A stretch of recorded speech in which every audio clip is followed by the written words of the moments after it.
各位，在一次对谈节目中，新加坡外长杨永文和学者马凯硕坐在一起，谈论着一个过去几年不断被放大的问题，那就是中美关系的妖魔化。他们提到基辛格，那个曾在1971年打开中美外交大门的人。杨永文说，在生命最后的几年，基辛格是最担忧的，正是中美之间这种互相看不见、听不进去的状态。他曾多次提醒，如果美国想与中国相处，就必须学会按照中国的方式理解中国。然而，连这一位影响了半个世纪国际格局的老外交家，也未能阻止那一股反华的浪潮。2021年，中国建交50周年，基辛格甚至无法如愿地前往北京，因为国内反对的声音太大了。这就是妖魔化的结果。杨永文并没有止步于感叹，他进一步指出，当下的美国人很多都认为，只要围堵消耗中国，中国的力量就会自动的衰退。可是问题在于，中国并没有等待被消耗，从军事到经济，从网络到稀土，中国几乎在所有领域都在准备应对，却又始终避免走向直接对抗。杨永文的原话是：假设敌人不会进攻，他可能反而不会。这不是挑衅，而是一种冷静的战略思维。防御性的竞争也正是他与马凯硕想强调的。中国的目的并非取代美国成为新的全球霸主，在他们看来，中国目前首要的工作依然是稳定国内局势，解决内部经济挑战，派航母横跨太平洋，或者在墨西哥湾炫耀力量。这种做法既不现实，也不符合中国修身齐家的政治哲学。当他们提起台湾的时候，语气格外的沉重。杨永文直言，如果台海爆发战争，台积电将首当其冲的被摧毁。对于中国而言，这只是部分的损失，但对美国和欧洲来说，却是产业的心脏被击中。他提出了一个关键的问题：美国是否真的准备好为无法承受的代价而付出代价呢？而更令人玩味的是，他提到稀土，那是中国真正的王牌。这些被用于 F-35 战机、导弹和精密武器的稀有金属，中国从未真正的掐断供应。这并非软弱，而是一种更高层次的博弈策略，给对手留下空间，也给自己留下退路。当话题转向印度和中国的关系，两个新加坡前官员都展示出另外一种理性的视角。印度不愿被美国利用，中国也不愿意被拖入无意义的对抗。在他们看来，这两个拥有数千年文明的国家，或许才最懂得真正的战略，并不是打赢战争，而是避免战争。节目的最后，马凯硕轻轻用了一句：只要双方人在说话，那世界还会有希望。但是问题在于，当政治话语被民族情绪淹没，当理解被误解为软弱，这样的对话还能持续多久呢？这是他抛给世界的一道开放性的问题。让我们看一下视频。 I'm also glad, George, in your opening remarks, you warned against the danger of demonization. And since you just mentioned Kissinger, as we all know, in the last few years of Kissinger's life, he was extremely concerned about the deterioration in U.S.-China relations. I happened to have a couple of one-on-one conversations with him. And he tried his best to emphasize that for the U.S. and China to get along, the U.S. must understand China on his own terms, which is what he tried to do, as you mentioned in chapter 1 of his book on China.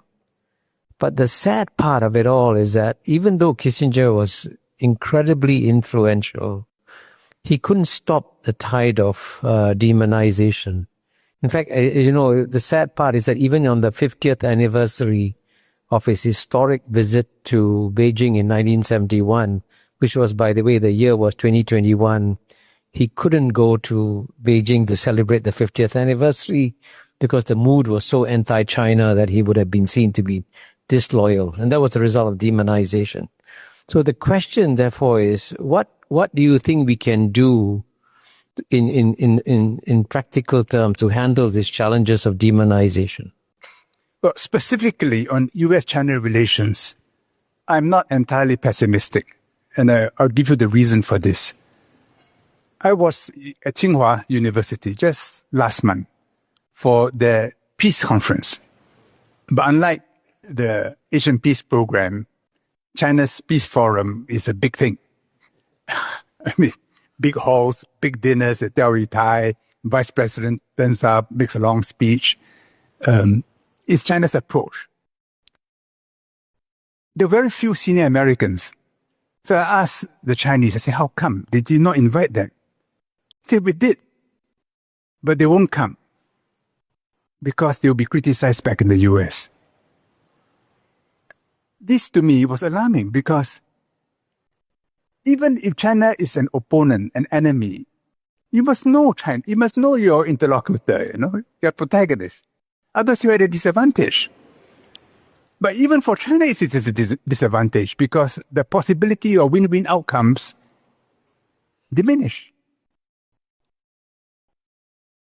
I'm not so worried because even though in the US, there are groups who, had they the opportunity, will bring China down, I think China is armoring itself on all dimensions, militarily, economically, cyber warfare, biological warfare. Any possible threat that they could identify, they will try to have a response to. Again, this goes back to the art of war, where it says, if you assume the enemy will not attack, he will attack. If you assume he will attack, then he may not attack because he knows you're prepared. So this is the Chinese approach. Do they want to displace the US as a global hegemon? The US, people in the US don't believe it. But for the Chinese, it's so unwise to aspire to be a global hegemon, to send your aircraft carriers to the Gulf of Mexico or Gulf of America, to the Baltics, to the Black Sea. I mean, that's the last thing the Chinese would want. Their approach is, I have enough problems of my own. You have your problems. If you want my help, I'll help you, but good luck to you. And wish me luck with my family. That's their approach. The idea that you can go far away and try and reorder society to your own liking, no, this is completely alien to the ancient wisdom. So currently, we have a situation now where, in terms of conventional warfare, Indo-Pacific Command, based in Honolulu, I spent 2 weeks with them before. In fact, I spent a total of 1 month with them before. They are responsible for the entire Pacific. What year was that roughly? In 1976, when I spent 2 weeks in the 25th Infantry Division, Tropic Lightning, and in 1901, when I attended the Pacific Army's Management Seminar. So I visited the different bases, the big trading area, and the big island, and so on. And, I mean, the U.S. military is huge. I mean, compared to them, we are just a little drop, I mean, the arena is the world. Every piece of equipment must be ruggedized from desert conditions to Arctic conditions. They have come to the conclusion that in a conventional war, they can't win, or they're not likely to win over Taiwan, which is obvious because your supply lines are so far away, and for China, it's just next door. And your aircraft carriers, which are your main battle units, will be held at bay by long-range hypersonic missiles. And even Guam will be hit. And I was greatly relieved when both sides decided that Singapore will no longer base its F-15s on Guam, because it would then become a tripwire. So, militarily, it's difficult for the US to prevail.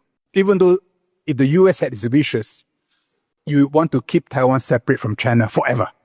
That would be the US preference, while legalistically adhering to a one-China principle. And if there's war over Taiwan, TSMC will be destroyed. China can do without TSMC. Maybe not 100%, but 70%, 80%. The US can do without TSMC. Europe can do without TSMC. So if you're planning for war, say, how do I ensure that TSMC will not be destroyed? Because it will be destroyed. And of course, the latest is China has finally played its trump card, which is rare earths. And without rare earths, the US cannot build F-35s, bunker blaster bombs, missiles, and so on. But China doesn't want to overplay it. So it's to put a counter leash on the other side. The reality is, in the US, with every change in administration, policies change. And you have agreement with Trump. You say, okay, this is with Trump. Who follows Trump? Will there be a change? There will be a change. So if you have a credit there, you better draw it down because it's going to be wiped clean. The reality today is that China understands the US more than the US understands China. And China is managing the US within the powers that it has. And that's more likely to lead to peace because I don't believe that China's ambition is for war. I'm glad you mentioned Shiv Shankar Menon. Incidentally, in addition to these policy essays, we also produce podcasts. And please go to our website and you will see that we just did a podcast interview with Shiv Shankar Menon, which was good enough to get an email from Shashi Tharoor to me saying, Kishore, congratulations on having spoken to Shiv Shankar Menon. Clearly, on the most important relationship for Southeast Asia, as you saw implied in your remarks, is the one within China and India. And as you said, China and India meet here in Southeast Asia. They've gone through a rough period, but in the last couple of months, there seems to be a kind of a gentle warming in the relationship. So what's your sense about what's happening on that front? After his meeting with Wang Yi in Delhi, I said the kwa, the compass which Taoist romancers use, I said the kwa has shifted again. At this time, it's towards normalization of relations between China and India and peace. I was never too pessimistic because while it seemed an opportunity for both India and China when the border incidents happened to get closer together, the US hoping that India could be used against China and India hoping to use the US against China, that quickly fell apart when the Ukraine war started because the US wanted India to disavow Russia. But how could India disavow Russia when Russia has been a strategic friend for decades? And now the US wants India to stop buying Russian oil when the US continues to buy various products from Russia. So the Indians are hopping mad. And then you hear Peter Navarro talking about India in such contemptible terms. They deserve Maharaja tariffs. I say, God, what's gone into them? I mean, if you're a chess player, India is a big piece. And you must play that piece carefully. How can you be so insulting? Because their insult is going to be multiplied 100 times in Indian media, and you get the Indians all upset. And the Chinese they can't believe their luck, I mean, they say, oh, thank you, America. We agree with India. We support India. Yeah, I'm glad you mentioned luck. When they meet each other, it's always playing to the rhythm of a long history when both are ancient peoples, when they benefited each other. And in Buddhism, India benefiting China more than the other way around. But mind you, it was true Chinese records that India recovered a large part of its own history. There's no reason why these two ancient peoples will want to be mortal enemies. Does China want to absorb 100 million Indians? Yes, it's obvious. Would India want to absorb 100 million Chinese? No. And the Himalayas are so high, you can concede a few kilometers here, give me back a few kilometers there. Who cares? Russia and China have a longer border than India and China. And they fought terrible wars in the Usuri River over Champao Island, the Minsky Island. But when it was finally settled, no one bothered. In fact, Tokayev, the president of Kazakhstan, he was a Soviet diplomat overseeing border negotiations. And when it was concluded, he was head of the Senate of Kazakhstan. I met him. I said, what do you think of the settlement? I said, who considered more to whom? He said, well, maybe we give a bit more to China. We gave a bit more to China than China did. But more or less what it would be. The same thing will happen with India. There'll be a swap, Aksai Chin for Arunachal Pradesh. There'll be some quarrels over the area around Tawang, but that's it. So for as long as you want peace, there will be peace. But if you want to make use of an event for geopolitical reasons, then there'll be no peace. But I think the quack has turned.